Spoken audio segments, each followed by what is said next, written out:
আসসালামু আলাইকুম প্রিয় নোয়াখালীবাসী। আমি এখন আছি বুমিন বাজারের পাশে, যেহেতু মেঘনা নদীর পাশে অবশ্যই আপনারা জানেন।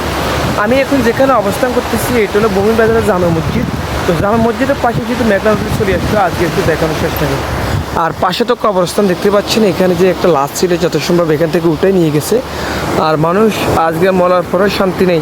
দেখতে পাচ্ছেন নদীর পানি যে উত্তাল ঢেউ, আর এই যে পাশে একটি ইসলামিক প্রতিষ্ঠান যেখানে আমরা নামাজ পড়ি, 5 ওয়াক্ত নামাজ পড়ি।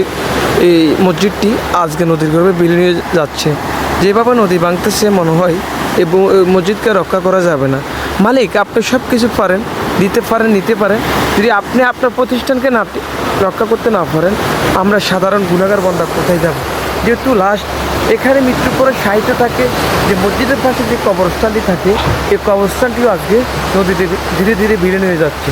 যেভাবে বিলীন হয়ে যাচ্ছে এই দুর্যোগ আগে যে বুমিন বাজার